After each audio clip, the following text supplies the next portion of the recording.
Hello दोस्तों, मैं संजीव एक बार फिर आपका यशवंत वर्मा ऑनलाइन क्लासेस में स्वागत करता हूं।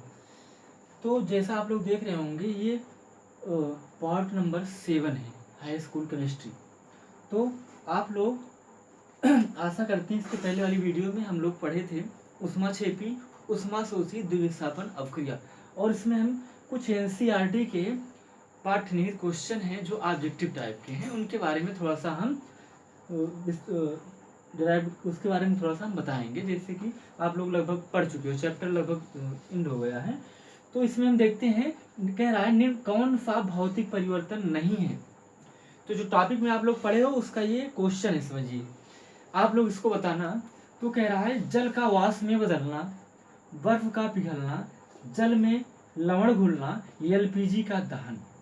ध्यान से देखना, हमने बताया था भौतिक परिवर्तन होता क्या है। भौतिक परिवर्तन ऐसा परिवर्तन है जिसमें जो एक बार हो जाए पुनः अपनी अवस्था में वापस ना आए, हमने ऐसा बताया था। तो सिर्फ अवस्था का ही परिवर्तन होता है, उसके संगठन में कोई परिवर्तन नहीं होता है। तो आप देख रहे हैं जल का वाष्प में बदलना, तो जल अगर वाष्प में बदल जाती है तो फिर वाष्प से फिर जल बन सकता है ना। तो इसका मतलब क्या हो गया, ये भौतिक परिवर्तन है। तो इसमें नहीं की बात हो रही ना, तो ये है, ये नहीं हो सकता। फिर बर्फ का पिघलना, वही सेम प्रोसेस है, बर्फ पिघलती है, फिर पिघलने के बाद फिर बर्फ बन सकती है, पुनः अपनी अवस्था में आ सकती है, इसलिए यह भी भौतिक परिवर्तन है। जल में लवण घुलना, तो जल में लवण NaCl घुल जाता है और फिर उसमें से निकल भी सकता है, क्योंकि क्रिस्टलाइजेशन कई प्रोसेस विधियां होती हैं निकालने के लिए, उसमें से भी निकल सकता है। लेकिन एलपीजी का दहन, हमने बताया था दहन होता है एक रासायनिक अभिक्रिया होती है, और इसमें कह रहा है निम्न में से कौन सा भौतिक परिवर्तन नहीं है। तो एलपीजी का जो दहन होता है एक प्रकार की रासायनिक अभिक्रिया है। तो ये वाला टॉपिक क्या हो जाएगा, सही हो जाएगा, क्योंकि जब दहन होता है, अगर एक बार दहन हो गया फिर पुनः अपनी अवस्था में गैस नहीं आ पाएगी। एलपीजी जो गैस है हम लोग जो घरों में यूज करते हैं, लिक्विफाइड पेट्रोलियम गैस कहते हैं, घरों में यूज होने वाली गैस यही होती है। जो वाहन चलते हैं ये सीएनजी होती है, कंप्रेस्ड नेचुरल गैस। तो सेकंड नंबर पे आते हैं, ये अलग सही, निम्न में से कौन सा भौतिक परिवर्तन नहीं है, तो एलपीजी का दहन भौतिक परिवर्तन नहीं है, बाकी ये तीनों भौतिक परिवर्तन में आते हैं। कौन सा संयोजन अभिक्रिया का उदाहरण है, तो संयोजन का मतलब क्या होता है, हमने बताया था संयोग करना, मिलना।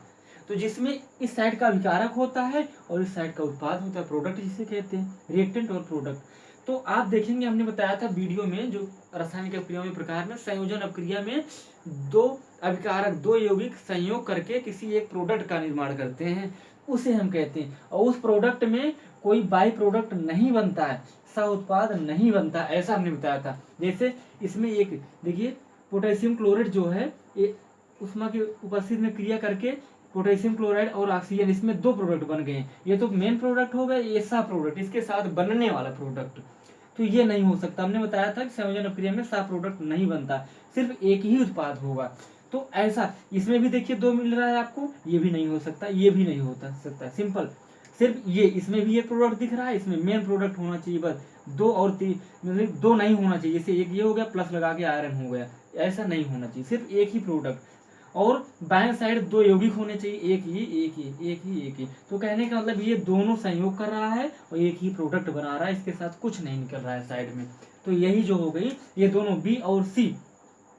कहने का मतलब यहाँ पर थोड़ा सा हम गलत कर दिए हैं, ये जो है यहाँ पर 1, ये 2, ठीक, ये 3 और ये 4 रोमन में।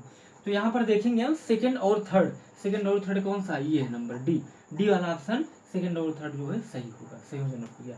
अब कौन ऊष्माशोषी अभिक्रिया है, तो आप देखेंगे H2SO4 का तनुकरण करते हैं। तनुकरण का मतलब उसमें हम जल डालते हैं।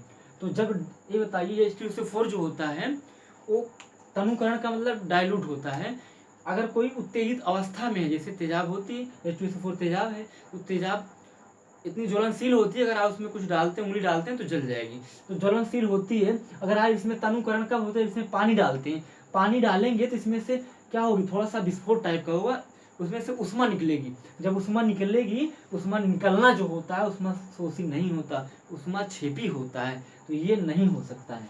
और शुष्क बर्फ का ऊर्ध्वपातन, और ऊर्ध्वपातन जब करते हैं तो उसे हम गर्म करते हैं, बर्फ को गर्म करते हैं, और गर्म करते हैं तो गर्म करना जो हो सकता है, ये टॉपिक कुछ लगभग चल हो सकता है।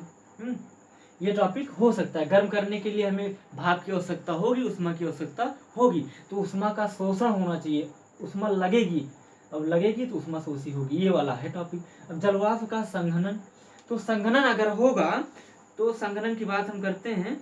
अगर संघनन होता है तो संघनन का मतलब जलवाष्प बन गई है। जैसे जलवाष्प जो होती है, जल की वाष्प, जैसे कोई भाप बनती है ना, भाप ही जलवाष्प होती है, तो भाप में उष्मा भी है ना, उष्मा तो पहले से उसमें विद्यमान है, उष्मा की आवश्यकता हुई नहीं, तो ये नहीं हो सकता बिल्कुल। और जल का वाष्प में बदलना, और जल को जब गर्म करेंगे तो वाष्प की हमें क्या होगी, आवश्यकता होगी, आवश्यकता होगी तो शोषण होगा, यही। तो ये रहने का मतलब सेकेंड और फोर्थ ये टॉपिक और ये टॉपिक है, तो सेकेंड और फोर्थ किस में है, ये वाला टॉपिक सही होगा।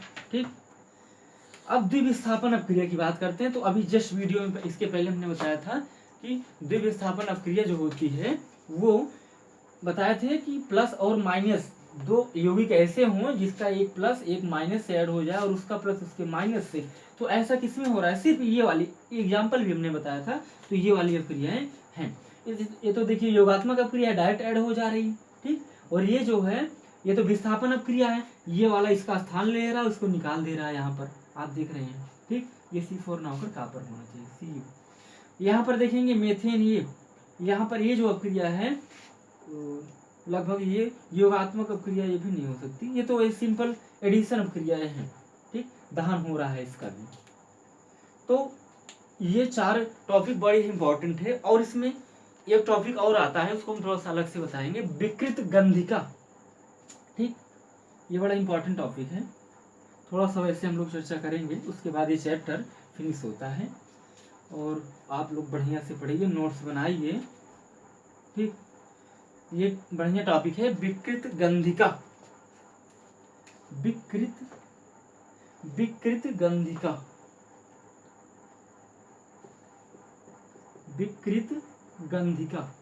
ठीक, तो विकृत गंधिका ये अच्छा टॉपिक है, इसका ऑब्जेक्टिव भी है, इसमें दिया है कि विकृत गंधिका जो होता है, होता क्या है। जैसे आप देखते हैं, आप कुछ फूड जैसे भोजन आप रख देते हैं तो कुछ समय बाद क्या हो जाता है, खराब हो जाता है। खराब होने का रीजन ये है, उसमें कुछ खराब नहीं होता है, सिर्फ ऑक्सीजन जो है उसमें आ जाती है और ऑक्सीजन से उसका ऑक्सीकरण हो जाता है, थोड़ी सी उसमें स्मेल आने लगती है, बदबू मारने लगता है। तो वही है, जैसे कुछ वसायुक्त पदार्थ सामग्री अगर रख दिया जाए तो उसका जो है स्वाद गंध में परिवर्तित हो जाता है। वो खाद्य पदार्थों का ऑक्सीजन से अपक्रिया करके ऑक्सीकरण कर देते हैं, वही विकृत गंधिका कहलाती है। जैसे अभी हम कुछ खाने वाला पदार्थ रख दें और कुछ समय बाद बेकार हो जाता है, तो बेकार होने का यही रीजन है कि वह ऑक्सीजन से ऑक्सीकरण हो गया, जो अभी टॉपिक बताए थे, ऑक्सीजन उसमें ऐड हो गई अधिक मात्रा में, जब ऐड हो जाती है तो वह टूट जाता है, जो अंदर जैसे उसमें जो जैसे खाने में क्या क्या होता है आप जानते हैं, तो आपस में जैसे चावल हो गया, दाल हो गई, कुछ भी हो गया, तो आपस में जो मालिक्यूल होते हैं वो टूटने लगते हैं, ऑक्सीजन आ जाता है बीच में तो टूट जाते हैं, थोड़ी सी स्मेल आने लगती है, बदबू मारने लगता है, तो वही उसका कहते हैं विकृतीकरण हो गया। विकृत का मतलब टूटना, विभेदित हो जाना, अंदर टूट जाना, दरारें आ जाना। तो ऑक्सीजन आ गया बीच में और वो आपस में टूट गए तो उसमें से गंध आने लगती है, वही कहलाती है विकृत गंधिका।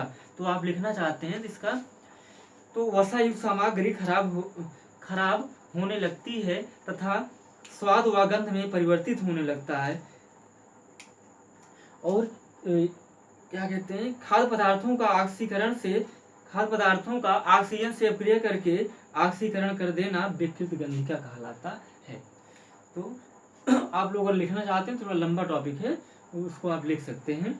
आप लिखिए, ऐसी प्रक्रिया जिसमें वसायुक्त सामग्री खराब होने लगती है तथा स्वाद व गंध में परिवर्तित होने लगता है, तो खाद्य पदार्थों का ऑक्सीजन से अपक्रिया करके ऑक्सीकरण कर देता है, विकृतीकरण या विकृत गंधिका कहलाती है। तो धन्यवाद दोस्तों। तो स्टूडेंट्स, आप लोग बढ़िया से घर पे पढ़िए और नोट्स बनाइए, वीडियो को लाइक और सब्सक्राइब कीजिए। Thank you.